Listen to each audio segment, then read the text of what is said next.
College Football Nerds here, recapping Week 5. Lots of important movement in this week. I've got Nerd Josh with me. We're going to get nerdy with y'all, but we're also going to just kind of talk high-level college football. Again, this is one of our favorite segments that we do now, and we're going to keep on doing it because y'all in the comments let us know if you wanted to. So, Josh, I think we need to start out with Alabama and Georgia. We will also get to Penn State and Oregon. That was also a hugely important game for the landscape of college football, but this was almost, I don't want to say it's an elimination game for Alabama if they lose this game. It's not for Georgia in losing this game. Just want to get that out of the way. But there was a lot on the line here just from a reputational standpoint, probably an emotional standpoint. And, one of the things that we said going into this game, I think the model kind of picked it right. Yes, the numbers were off. We acknowledge that. But in terms of where Alabama was going to stress Georgia, where Georgia was going to stress Alabama. We both kind of agreed Alabama was going to be able to throw the ball, Georgia was going to be able to run the ball. For me, though, and this is what I want you to talk about, because there was some skepticism on Ty Simpson coming into the season. There was some skepticism after the Florida State game. We saw him play just out of his mind against two lesser opponents, but you kind of flagged that Wisconsin's got a really good defense. And so maybe not discount everything you see. To me, Josh, this game solidified Ty Simpson as at least a good, if not great, quarterback. And I think we can put more weight on what we've seen since the Florida State game and sort of chalk Florida State up to this was a first-time starter on the road in a game where the defense wasn't playing well and he thought everything was going to be on his shoulders. So he's really tentative. I think do you agree, more weight on the last three games than on that first game? I think you definitely have to put more weight. I think you would with any team, really, on the last three games than the first one. It was a weird game. I mean, it's away at Florida State, in an opener, in a rainy game. It was clear that Simpson was kind of rattled, especially given they got in a hole. I felt like he played pretty good in that game, actually, through about 2.5 quarters. And as I said, the end of the third quarter, start of the fourth, Alabama had a chance to tie and then win the game, and I felt like he kind of came a little bit undone in that road environment. But obviously that didn't happen against Georgia. I had flagged, and we got mocked for a couple reasons, which I think at least the concepts we're pointing to were accurate. One, the model got mocked for having Alabama by like 22. As we said, we moved to different providers. We're still kind of exercising the gremlins. We asked for patience. We did the videos on that. You rerun the model now, it has Alabama by 9. It's like 38-29, which isn't crazy, I think, given the way the game ended. But the thing I'll say, Daniel, is it flagged that Georgia had a problem at pass defense. Alabama threw the ball a lot. In the preview, I talked about how I'd done a lot of breakdowns on tape, and I just felt like Georgia has a real problem in their secondary and pass rush this year. I mean, that's exactly what we saw. And the thing that was striking to me in that game was how often Alabama, they would make a play, and if they showed the Skycam shot, I would see two other guys that were open on the same play.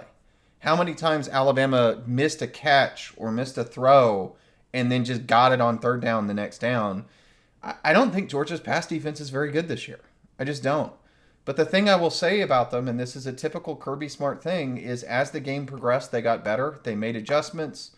I think they started playing with lighter boxes, gave more cloud coverage, and invited Alabama to run the ball against two high looks. Alabama tried to run the ball in the second half and couldn't do it. That is an area I think the model is a little off, is it still thinks Alabama is a good rush team because of the caliber of run defenses it's faced. I don't think that's accurate, Daniel, at least not to the extent it is. But again, look, anybody that's followed us, and frankly, it's getting a little frustrating sometimes to deal with, understands that we're very clear that our model is only based on on-field data this year. We don't use priors. There are a lot of negatives from that, in that it is only evaluating you based on how you happen to have played against your competition so far and against your competition without knowing who they are. And with everybody being siloed with a few number of games, it's going to have some weird results. It is useful, and the whole reason we do it this way is useful for things like Daniel to say, Georgia may be Georgia, but this is not a vintage Georgia pass defense, which I think the first half showed. But there's also some things like thinking Alabama still has a good run game because of who they've played that maybe also isn't necessarily accurate, or at least not to the extent, having like the number 4 rush offense, I think is kind of crazy. But it did point out the thing that ended up causing Alabama to win the game. And I will say, with where Georgia and Alabama were to start that game, man, the end of the first half, Daniel, it looked like that game was going to be like 50-30. It looked like Alabama was going to run away with it, throwing through the air. So I feel like the concepts we pointed out in evaluating that game proved accurate. And I think Alabama showed that they have a top-notch passing offense. I think Ty Simpson played at a high level. I think the receiving corps is as good as a lot of us thought. The thing that made that game a game is that Georgia and Kirby Smart stepped up. And I know a lot of Georgia fans are frustrated with Kirby Smart, but frankly, they had all the flaws I thought they had, and they found a way in the second half to make adjustments, change how they were playing defense, got more physical in the run game. And I give a lot of credit to that coaching staff for making it a game, because the version of Georgia and Alabama that went in, Alabama should have destroyed them. I think it's a testament to the coaching staff at Georgia that they kept that game competitive, despite maybe some bad decisions like not kicking a field goal to tie the game late. I mean, they made the adjustments they need to make, and they were a better team coming out of the game than they were to start. Georgia was, and that's what gave them a chance to win it in the end. There were a couple of coaching decisions that I think flew under the radar. There's a lot being made of the fourth down call, which I do think maybe straight ahead gets you the first down, but also Alabama was over-indexing for interior runs the entire second half. If you notice, a lot of the big runs that broke for Georgia were edge contain issues for Alabama. Specifically, interestingly, they had a lot of pieces in the right places to stop these runs from going big, but Damani Jackson in particular, I think he probably gave up 120 yards rushing where he was in good position and just let the guy walk right by him. But what I noticed in this second half, because everybody keeps talking about how Alabama didn't score in the second half. They didn't score in the second half, but Georgia played that second half in a way to keep the ball away from Alabama's offense. It was obvious the way Georgia was playing this game that they were concerned with Alabama's offense, and it worked in that, they won the field position game in the second half because Alabama they only had, after that first drive where they came out, because they got the ball to start the second half, they drove the field pretty efficiently, got down in the field goal range, missed an easy field goal, which was pretty bad. Fowler said it was a duck hook, and that was correct. Their next two drives were from the 7 and 11 yard line, 8 and 11, something like that. And then they had, I think, maybe one more possession before that final salted away possession. Georgia got the ball with 8 minutes and 10 seconds left in their final possession. And it was clear they were trying to play, because they were on their 5 or 7 yard line. They wanted to drive the field and melt all the clock away and either kick a field goal to send it overtime or score to end the game. They did not want Alabama's offense to get the ball back with a chance to win the game. It was obvious.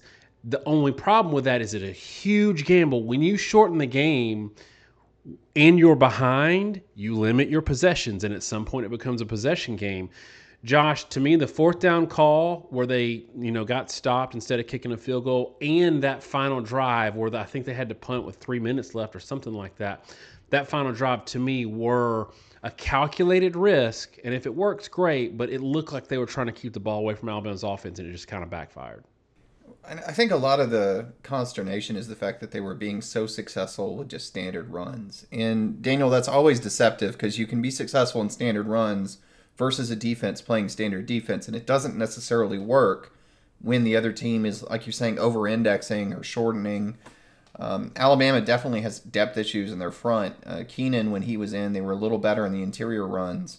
I agree with you. They struggled with the outside runs, and some of that was Jackson. Some of it was Chauncey Bowens, man. I mean, Jackson's a fast player, transferred from USC, former 5-star, and Bowens turned the corner on him like he was standing still. Don't discount the fact that it takes a special kind of athlete to do that.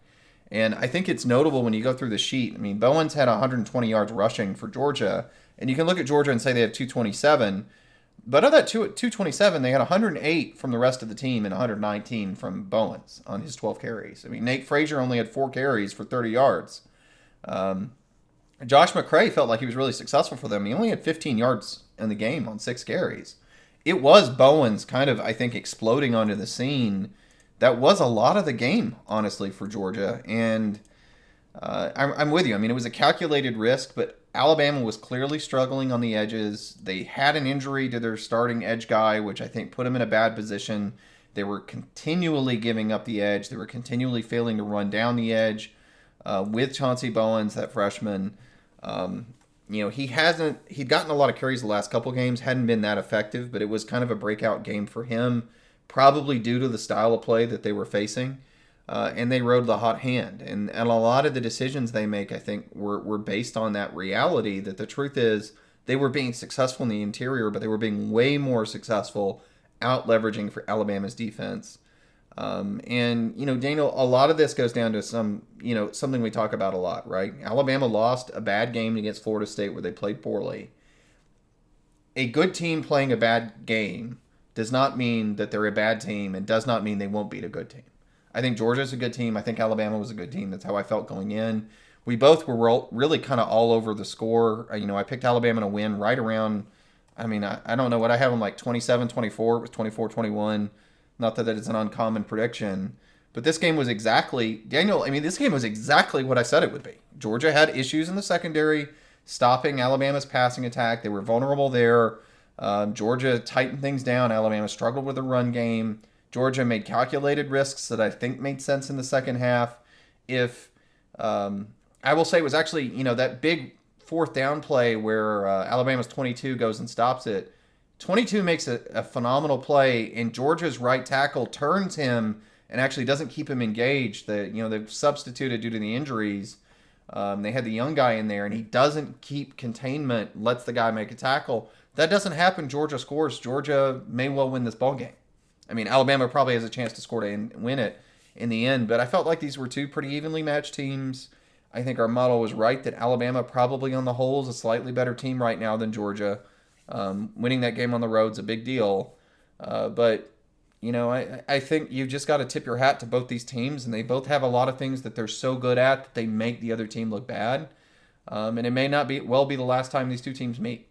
One of the things that we both felt in our preview for this game, Georgia fans like to blame Bobo a lot, and I think that in the past he hasn't run as much as he should to kind of keep that part of the game going. In this game, I think he did the thing that we were concerned for Georgia fans that he might do, and that is we saw Florida State really run an East-West game, a horizontal game that it just had Alabama really guessing a lot and had them flat-footed a lot, and they had a ton of huge plays off of that. While Georgia did have a lot of runs that ended up, outside the hashes, they started inside. There were standard, stretch plays, zone runs that just kind of broke contain.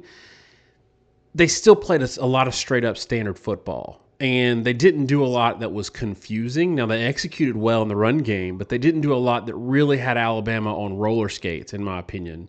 Did you feel like Bobo could have done a little more there? They had the one fake reverse that I thought was emblematic of what gave Alabama trouble against Florida State. Did you feel like he could have done a little more there in an East-West game or a little more to confuse Alabama? Maybe. Look, they only got 53 plays in the game, right? And when you're not getting many snaps, it's hard to look overly creative. I remember a few years ago, Ohio State lost to Michigan State, I think it was, where Ezekiel Elliott only got 10 touches or something, and everybody made a big deal out of it. And I pointed out that they barely had the ball in the game. So if you looked at the actual percentages, his percentage of touches was pretty normal. They just didn't possess the ball.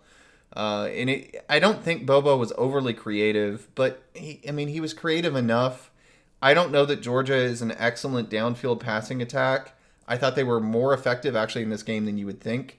I give a lot of credit. I thought Gunnar Stockton actually played pretty well. He has some limitations, but he made some good reads. He made, actually some pretty definitive decisions on throws into various windows. He used his checkdowns extremely well. Zachariah Branch made some clutch catches in a couple big moments that were huge for them. Overall, the thing is there was nothing that stood out as being particularly innovative. I think they had an advantage that they hadn't properly identified, to your point, on the edges until maybe they started to figure that out in the second half. And if they figured that out earlier, maybe they win this game. But again, Daniel, that stuff's all hard to say because they didn't have the ball very much in the first half. And if this was a higher scoring game, Alabama's not going to start running the ball in the second half. And maybe this is the one thing I'll say to lead out of this, because we're probably going to do an Alabama-Vanderbilt preview given the current slate. The one thing that I also thought was interesting and maybe had a big effect on this game was Alabama actually trying to run the ball to burn the clock out, because it confirmed another thing I felt like is true. Daniel, I don't think Alabama's run game hasn't been great, in part because I don't know that the backs are great. I mean, they got decent production out of Jam Miller, 16 carries, 46 yards. The young player, Kevin Riley, was 10 for 30. Both those guys were 3 yards a carry. Alabama managed 100 yards rushing, 117, but they did it in 38 carries. But it's clear to me that they don't know what the rotation is. It was notable to me that the two backs that they played against Florida State, Young and Hill, are nowhere to be seen. It's very clear a big difference between Alabama today and Alabama against Florida State is the starting running backs they had in that game, and I'd seen it on tape when I prepped for this. They're not SEC caliber starting tailbacks, and they know that, and that's why they're playing a redshirt freshman as the backup now, and those guys are nowhere to be seen. I do think Alabama may step up more in the run game. It's also notable to me that on one drive, I noticed Alabama substituted, basically changed 3 of 5 offensive linemen in the third quarter. They had put in a reserve left guard, but they also moved the right tackle to right guard, and they replaced the right tackle. A similar thing to Georgia's been changing their lineups. They had the left guard go out and come back in. They've had to make substitutions at right tackle, and in right guard they've got a young guy playing some. These teams haven't figured out their lines, but Alabama's inability to run the ball really, I think, kind of put them in a hole because they were trying to find something with new tailbacks, new offensive line rotation, and it didn't work. And so the last thing I will say is it's really easy to say, well, if Georgia scores more at the beginning or does something different, they'd win. Alabama would have also played the game very differently. They would have thrown the ball more. They probably wouldn't have played ball control, which they ended up being bad at. And they might have scored more points themselves. So all in all, Daniel, I mean, tough game. Two teams, I think, again, even as well as Alabama, as well as they threw it, and Ty Simpson had a QBR 90, which is extremely good. It was only 7.3 yards per attempt. And I think that speaks to the fact that Georgia really didn't allow much to turn into an explosive in the back end. This was a tough football game. This looked like two really good teams. I think Georgia figured some things out, and I think they're going to be a lot better down the road. And it'll be interesting to see if Alabama's passing game continues to operate at that level. All right, so there's another huge game this weekend was Oregon and Penn State. And this is a game where we're going to sound negative in our assessment of it, but I want people to take away from this that I think both of these teams are firmly in the playoff discussion. I think that when you have a game against two high-level teams early in the season, it's the first game of consequence for these two teams. The stat coming into this game, Josh, I tweeted this stat. This is why y'all should follow us on Twitter, because we have really good stuff. Combined, their opponents, Oregon and Penn State's opponents, were 1-15 against FBS competition. So this is a feel-out game for both of these teams. But Josh, we picked Penn State because we thought, with all the question marks, you go with a proven run game and a defense. That doesn't mean Oregon has a bad defense or doesn't have a great offense. It's a question mark because of who they played, and we have a pretty good mountain of evidence on the Penn State side, at least from previous years. And you got the home team. Other than that, it was kind of a crapshoot. But two things we flagged proved to be true. One, we maintained and reiterated in our preview of this game that Drew Aller is not going to throw you into a win. Now, in this game, we really meant more of a high-scoring game. The other thing, and this is what I want you to touch on first, because we were openly mocked on both Twitter and in the comments in our preview of this game, was that Oregon, until proven otherwise, I'm going to expect that their offense is going to put up buckets of points against crappy teams and run into scaling issues when they play a real defense. Yeah, and we got mocked all over the place because we called it a spread team, and they pointed out the new offensive coordinator runs more pro-style concepts. Look, I get all that. The statements I made in the preview were based on tape, guys. And what I saw on tape was a team that was being explosive vertically because they were being given seam shots.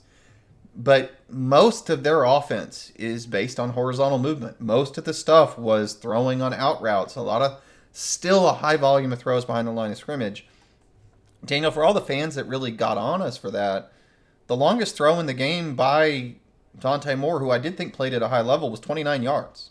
I mean, he was 6.4 yards per attempt, 3 touchdowns, no picks, high completion percentage, ended up with a QBR of 80, right? And like we said with Ty Simpson in the last preview, that's a really high QBR. But, the point to me ultimately is they really didn't throw the ball down the field that much. I mean, it was a 74% completion percentage game. It was high percentage throws, short.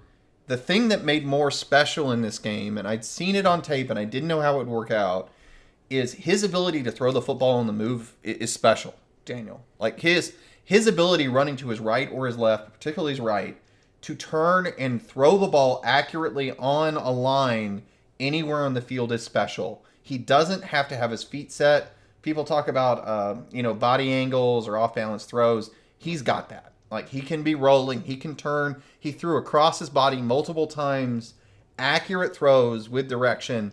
That is not a thing many players can do. He can do it.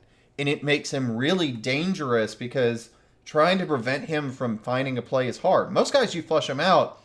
The thing is, they have limited windows. If I'm rolling to my right, I'm a right-handed guy. I need my left foot forward to be able to throw the ball so I can get torque on it. He can throw the ball with his right foot forward, and that seems like not a big deal. But from a pacing standpoint, if I go one step, I can't throw. I got to go 2 steps. All right, now I've got a guy open. As I'm taking a step, I've got to get that left foot all the way forward before I can start my throwing motion. He doesn't have to do that. And it means that once a guy comes open, it's just bang, the ball's out. And he's just super dangerous as a result of that. It's a really unique thing. It's basically the exact opposite of a statement we made about Nico Iamaleava, about Ritter, who was at Cincinnati. Those guys, they're long striders, and they don't throw well unless their feet is properly set, and it really limits them anytime they get off the spot. But the flip side with Moore is he's not super comfortable making downfield reads. He's not really, from what I can tell, still kind of learning how to layer the football accurately and safely. And the offense is very horizontal. So Moore is, to me, more effective as a guy to continually move the chains than he is an explosive passer. Their offense is built around that. Whatever you want to call the total scheme, what they're running is very spread and very based on the idea of sort of West Coast conversion football around that concept. And you see it in the stats, Daniel, 6.4 yards per, but at 75% passing. The same way Alabama was like 7.3 per, but closing in on 70% passing. That's an effective way to run an offense. The 2 things that I saw that really broke this game, as you said, one, it was a low-scoring game. Just 17 points on either side. Defensively, Penn State was as advertised. They were really good. They gave up plays, but they limited things for the most part. I was a little surprised at how much Penn State struggled to stop the run with Yair Hill, who was kind of the impact guy to me, along with Dante Moore and his legs, which was really key at big moments. They struggled to be able to keep Moore in the pocket and keep him contained, which I think was probably the biggest impact thing in the entire game, that they couldn't force him to throw from the pocket. And ultimately, Daniel, to turn it around, Penn State was really good defensively, but this continued a trend that they're just not great offensively. Drew Aller is who he is. He can make most throws. He's got a big arm, but he's just not a very consistent or accurate passer. He's not a quick decision maker. He doesn't get the ball out quickly. 5.5 yards per. Look, I think Penn State fans, we've earned most of their respect because maybe 2 years ago they argued it. Now they bought it. 6.1 yards per against FIU is not unusual. 8.7 yards per. In prior years, we kept pointing out against ranked teams, he might be like an 8-yard per attempt guy for the most part, but against ranked teams, he was like 5.4 yards per attempt in 2023. Last year on the season, he was 8.3 per, but he was 9.5 yards per attempt against unranked teams in 10 games. In the 6 games against ranked teams, it was 6.2. He's just consistently not a good passer when forced to make good decisions in difficult environments. And that combined, Daniel, with the fact that the run game from Penn State was about the least effective that it can be in recent memory. 3.97 yards per 7 yards per. You look at it last year, they had some tough games running, but they generally got 100 yards rushing. Even games like Notre Dame, they ran for almost 5 yards a carry. Oregon, they ran for 8.3 last year. This Oregon defense, I think, is significantly improved. I probably didn't give enough credit for that, even though I wasn't, far off from a scoring perspective. But Daniel, honestly, I have some concerns about where Penn State is a rushing offense. Nicholas Singleton, 1.9 yards per carry, 21 yards on 11 carries. Katron Allen, 54 yards on 12 carries. It's 4.5 per. But on the whole, it just, nothing Penn State did worked. And it feels like without Warren in that offense, this offense honestly just feels very average. So looking at both of these teams, because we still don't know a ton about them because the only good team they played is each other, we can make some fair assumptions. They have good rosters. They're going to get theirs against teams that they're supposed to beat, which is the Franklin staple. But of the two teams in this game that really needed this one, I'd say it's Penn State, because Penn State still has remaining Ohio State at Ohio State. They get Indiana at home. Nebraska's not a super easy game. Oregon's got Indiana in 2 weeks after a bye week. They host them. And then they go Rutgers, Wisconsin, Iowa, Minnesota, USC, Washington to finish the season. And I think Washington's a good football team. I don't think they're great. I think they're definitely a top 40. When we talk about those basketball style, looking at a resume types of things, I think they're a top 40 team, maybe top 30 team. But Oregon has breathing room to maybe lose to Indiana, moonwalk the rest of the way. 11-1, they're in the playoffs regardless of what else happens. There's going to be a logjam. There's two sides to this. You get to miss the good teams and have artificially pumped up records in your conference with these mega conferences. Again, not an indictment on any particular team or even a conference, but just the reality of it. There's going to be a logjam in the Big Ten because of that very thing. Michigan, the only ranked team they might play this year is Ohio State at the end of the year, right? So they might go 10-2 and still not be a great team. Josh, Penn State has to win one of Ohio State and Indiana, right? Like looking at their schedule, and they still might be in a little bit of trouble at 10-2. Yeah, I think so. I mean, the schedule's not got enough major opponents on it. And if they fall to 9-3, they'll have lost every significant game, have nothing. They're just going to be out of it. So they've got to win one of those two. Ohio State and Indiana are both very good teams. I find it interesting for everybody who says we're SEC homers. One of the big reasons we don't use priors in our model is that we're trying to take the bias out of it. That the reason SP Plus and FPI are more accurate than us in the first couple weeks when we don't release the model is because they use recruiting rankings. But it's kind of the tail wagging the dog. It's saying, oh, the SEC is better because the recruiting rankings are higher. So you're almost just saying the SEC is better because we assume the SEC is better. And it's happened to be true the last several years, but we can have a real argument about whether or not that's just a proxy for the reality the SEC is better. And maybe the last few years when FPI has been significantly less accurate and we've done better, it's because the SEC doesn't happen to be better, and maybe recruiting rankings just happen to be correlation, not causation, as a proxy or something like that, at least in the NIL era. Our model has 5 of the top 15 being Big Ten teams. And our model has no visibility into what conferences are. It figures all that out live, figures out conference weights and all behind the scenes with different competition levels. This is a tough conference. But when you look at Penn State, Daniel, to your point, they lose this game against Oregon, and we have 9th right now. And then they've got Indiana, who we have 2nd, and we have Ohio State, who we have 1st in our model's rankings. And as we said, we changed data providers. There have been a couple bugs we've had to iron out of that, frankly.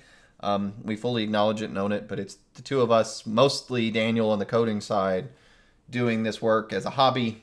It's a lot of work. There's a lot of math that's going on, a lot of coding of live data.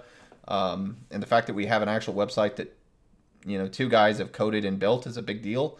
But we think we've got it pretty well ironed out now. And yeah, I mean, everybody that Penn State has in front of them as a top 12 team in our model is better than them. and it's going to be tough. And just to be clear, SEC teams, Vanderbilt, Texas, Alabama, Missouri, oddly enough, only 4 of those. So the Big Ten right now is a better conference in our model. 1, 2, I don't think I can count here. 3, 4, 5, 6. Sorry, 6 of the top 15. I skipped Michigan when I was reading it. It's actually a top 15 team in our model right now. It's a good conference. And the thing is, there's an absolute logjam in our model in most metrics live from like 5 to like 30. But Penn State has their work cut out for them with their schedule, given just how much competition there is in the Big Ten. Yeah, it does bring in this challenge, though, and our model struggles with, talking about removing bias. Our model struggles a little bit when you destroy really crappy teams. We try to adjust for that a little bit, not putting our finger in it, but just, how it gives weights and measures to various conferences, how they perform against other teams outside of their conference. But it's challenging when Indiana plays who is a good team. ODU struggles with them. Kennesaw State and Indiana State out of conference. Penn State and Oregon's combined teams are 1-15 against FBS teams out of conference.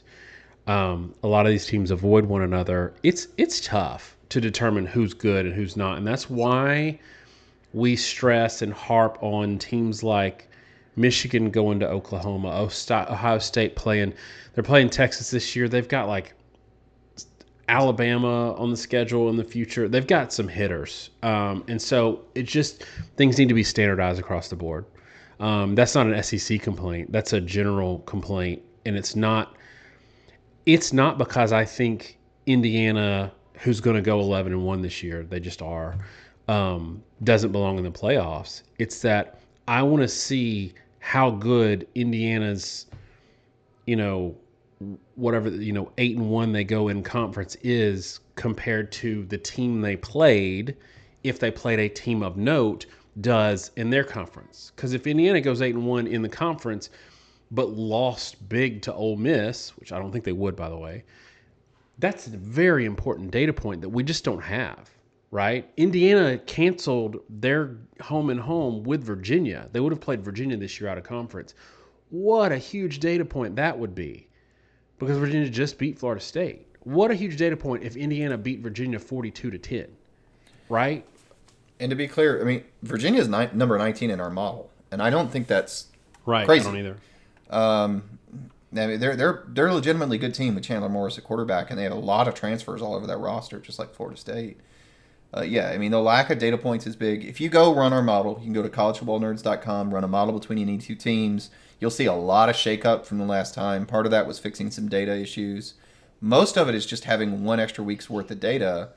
But if you go to the model page, something we found down there is from the first week.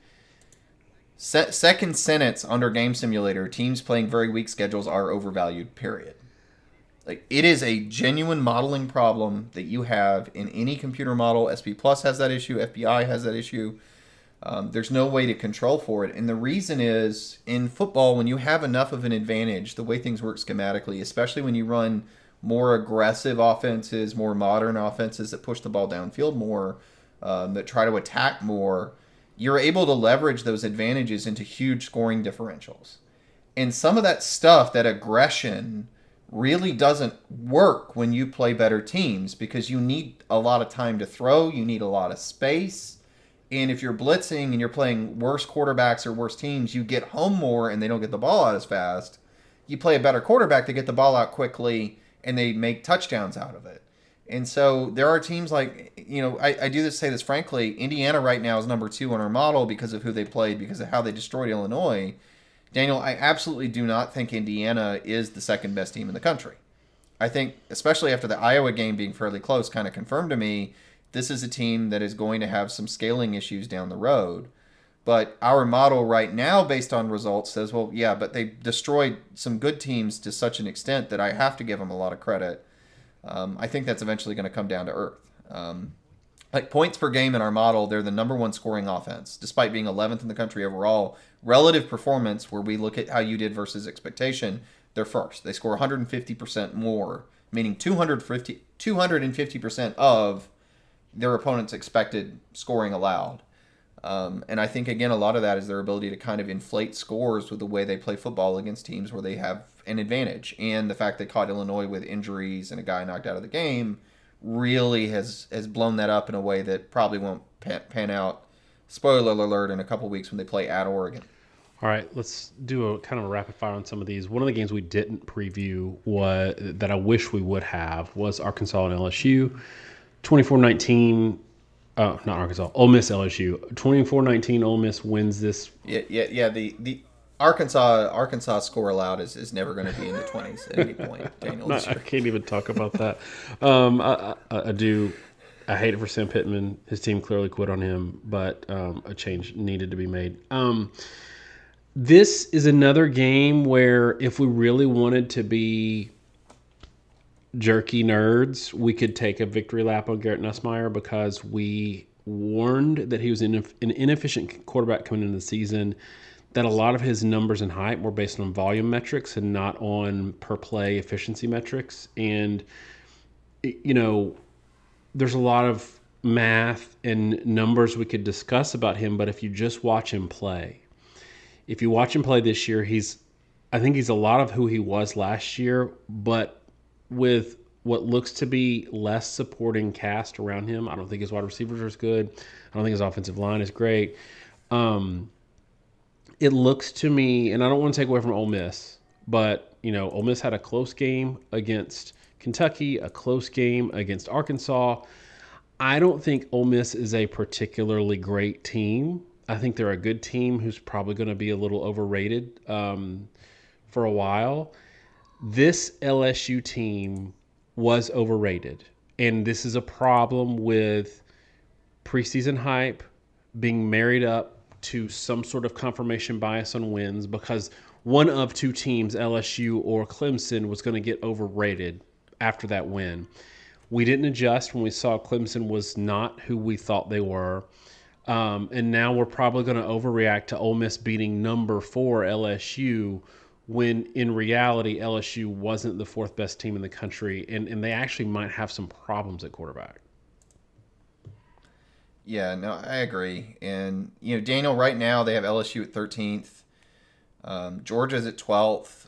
Alabama's at 10th. Tennessee's at 15th. And Florida State's down there at 18th after their loss.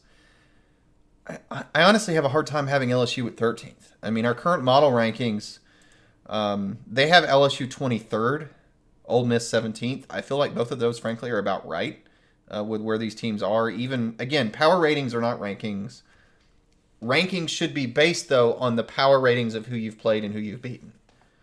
That's my philosophy. When you talk about your 3-1 or 4-0, this idea that, again, you beat the number 4 ranked team, so now you have to get credit for beating the number 4 ranked team, that creates this cyclical problem of rankings influencing rankings and nobody changing, because you're using, like, Highlander style, you take the power of the team you beat. Well, if that team was overrated to start with in a preseason poll, then this error, the thing we see isn't just the error of where LSU is, but this compounding error that now we've got to put Ole Miss way up the rankings. And right now, Ole Miss is number 4, Daniel. And they should not be number 4. Like, Ole Miss should not be the 4th best team in the country because they beat an LSU team that was ranked way too high. And I get that they're undefeated and they're 5-0. But Ole Miss to this point, they beat Arkansas by 6. They beat Kentucky by 7. They beat Tulane in a big win. They beat Georgia State in a big win. And they beat LSU by 5. That is not the number 4 team in the country, in my opinion. It's just not. And, we can look at, like, Indiana sitting there at number 8. As much as we say they may have scaling issues, Indiana destroying Illinois, Indiana beating Iowa. I don't know why you have them at number 8 and then you have Ole Miss all the way down up there at 4. Even like, Vanderbilt sitting there at 5-0 is all the way down at 16. Georgia Tech at 17. So we don't give Georgia Tech credit for beating Clemson, but we give Ole Miss top 5 credit for beating LSU. It's because LSU was ranked high and Clemson fell off. And it's this Highlander style game. It's dumb. I agree with you. I don't want to take up way too much from the win, which we kind of are. But the reality is, I mean, LSU is what they are. They're not a great offensive team. They miss Kyron Lacey. Their offensive line is not as good as it was in years past. Nussmeier can throw the ball down the field, but he needs more time to do it than he's currently getting. So they're playing smaller ball. They have no rushing attack. And I know the fans like really got on me for saying they don't have like any real like true downfield receivers.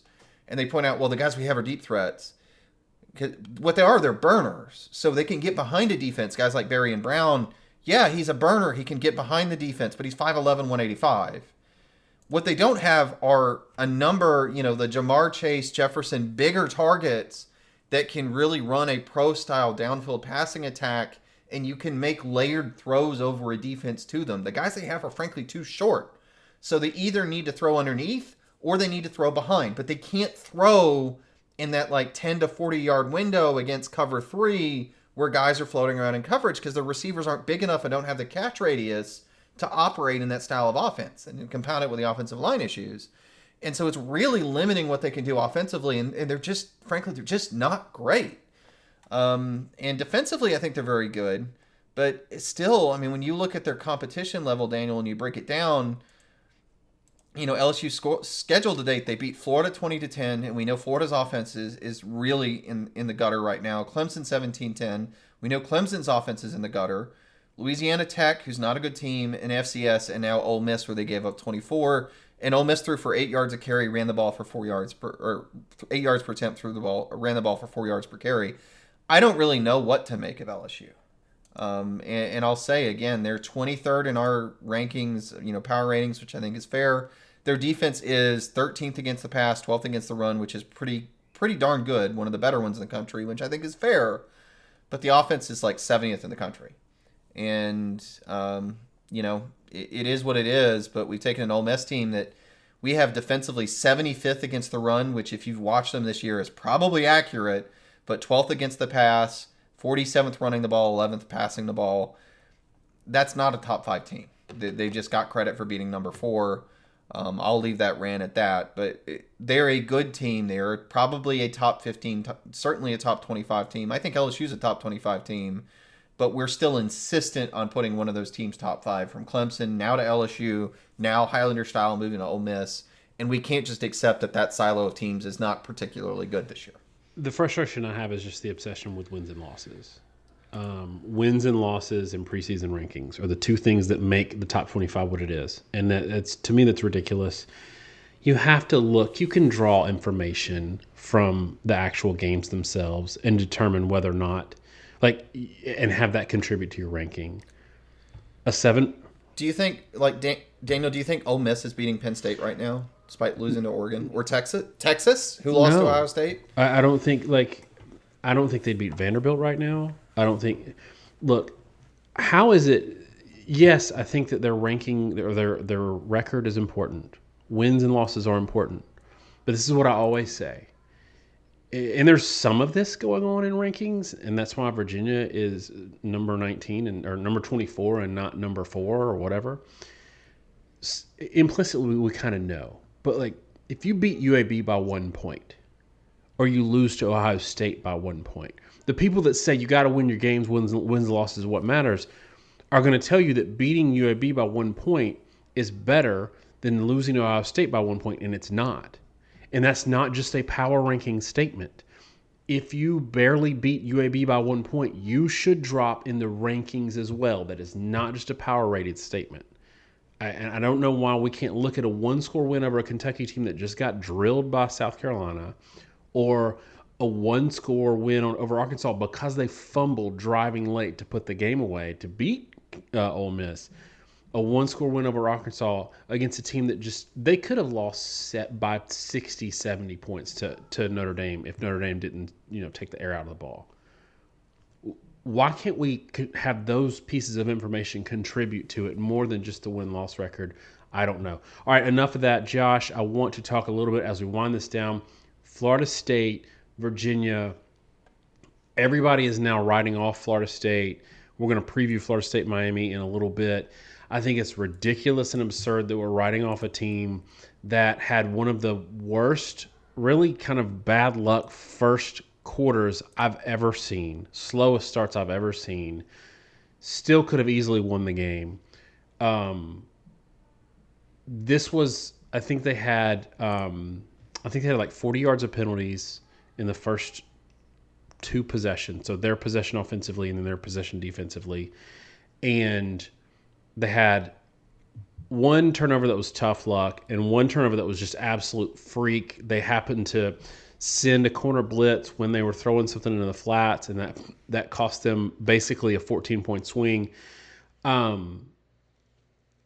I think Virginia's a good team. And so I don't know that we're just like Florida State dropped 10 points in the AP poll this week. I like you said in the to start this, just because you lose to a good team doesn't mean you're not a good team. In the new era of college football, like that loss may not mean nearly as much as people want to make it out to be.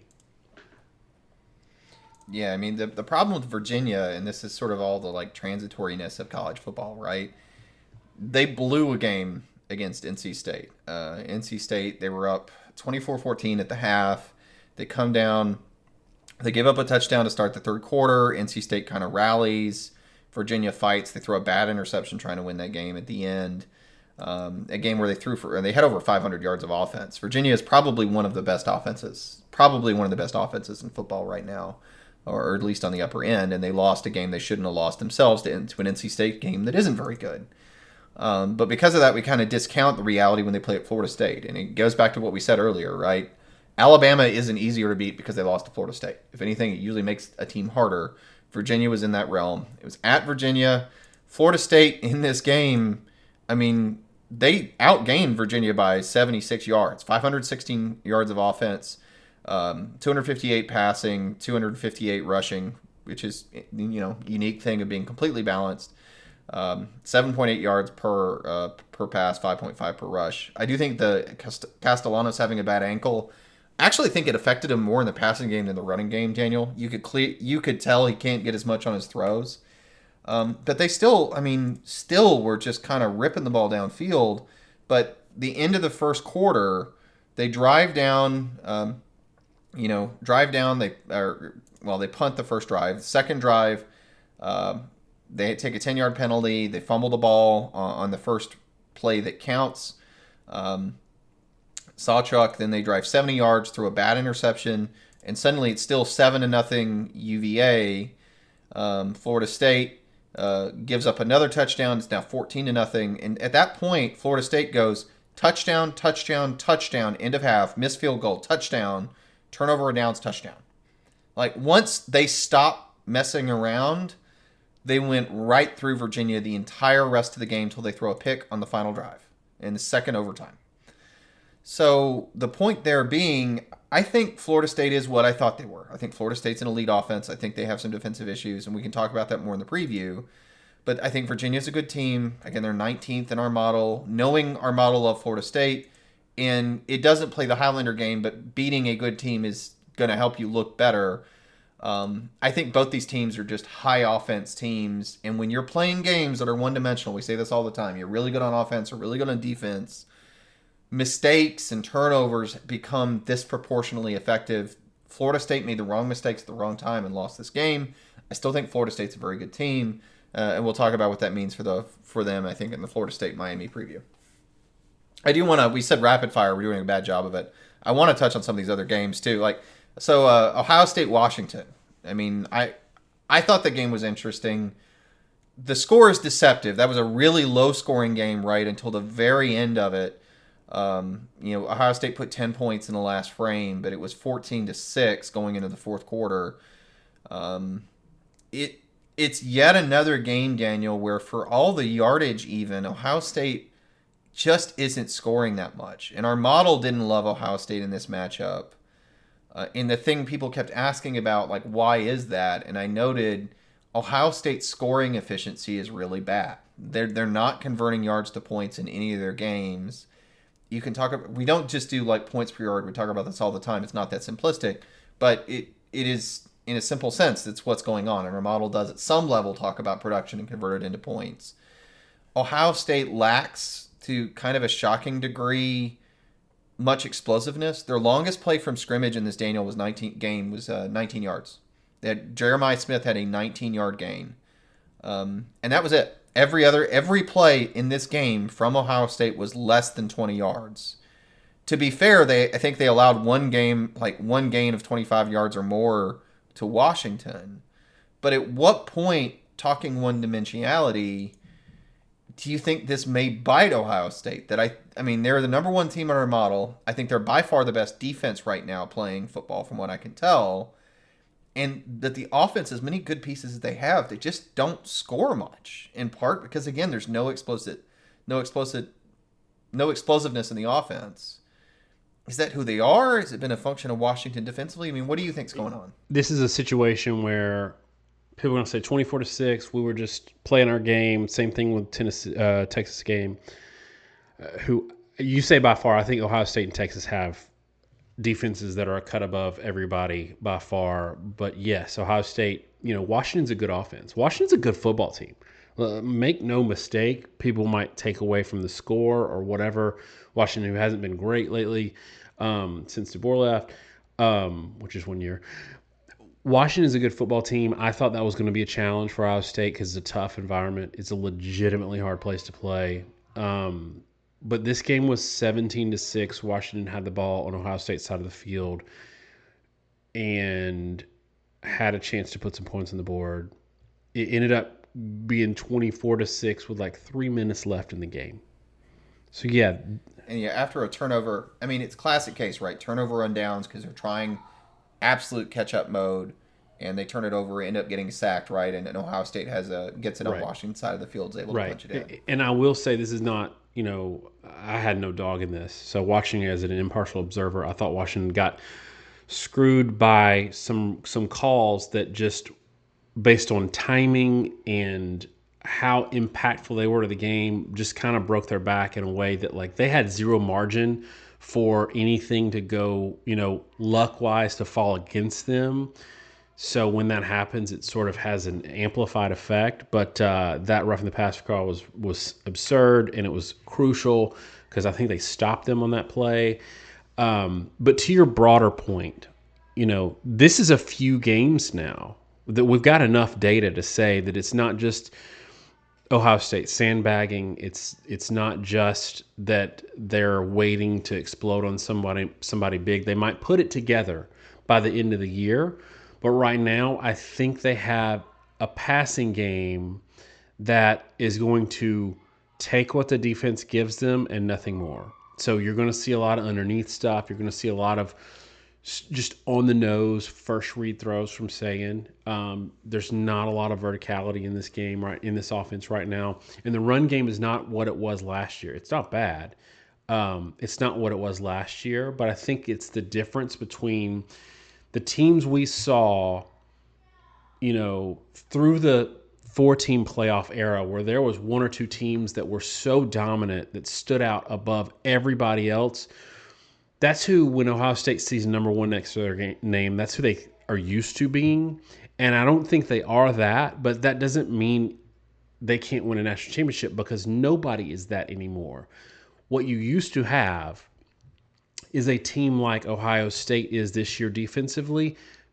In the same team, you would have also Alabama's offense. If you put Alabama's offense with Ohio State right now, they would be unstoppable, and they would have won this game 37-6. And I just don't think you have that anymore. And all fan bases need to get used to it. Look at Georgia's defense this weekend. All fan bases got to get used to it. Yeah, and I think a lot of that, and I'm glad you brought it up because it's a theory I've been kicking around all week. I hate to bring it up at the end of the video. Maybe we'll do a cut up. There's been a transition to me in college football where we've, because of the transfer portal era, seen teams start to lose guys that were developmental players to other teams before they end up being able to start. And I think a big impact has been that in prior years, you have Alabama or Georgia or Ohio State or whoever, they replaced their junior, senior NFL talent with junior NFL talent. And the important thing is the age and the readiness and the quality of those backups that step into those roles. And what I'm seeing a lot is a lot of the guys that are big-time players that are leaving and being replaced are being replaced by players that are newer to the system. I mean, it's certainly, I think Julian Sain's a really good player, but He's also still pretty young. I don't know if prior years you do replace with Julian Sayin, or maybe you had an intermediate guy to replace him, or whatever. I don't know that he's a limiter in the offense, but it just feels like throughout college football, yeah, we've had the changes in clock rules we've talked about. We've talked about defenses catching up to offenses. But all these teams, especially these elites early in the season, there's so many instances where you see like Georgia having to play multiple true freshmen on the offensive line, having to play redshirt freshmen that I don't think are ready in the secondary. Alabama having to play true freshmen all over their front seven that aren't really ready yet. And they would have had third, fourth year guys that you would have called journeyman players, but knew the system extremely well to step in that transition. Those guys are all transferring out now, is what it seems like is happening.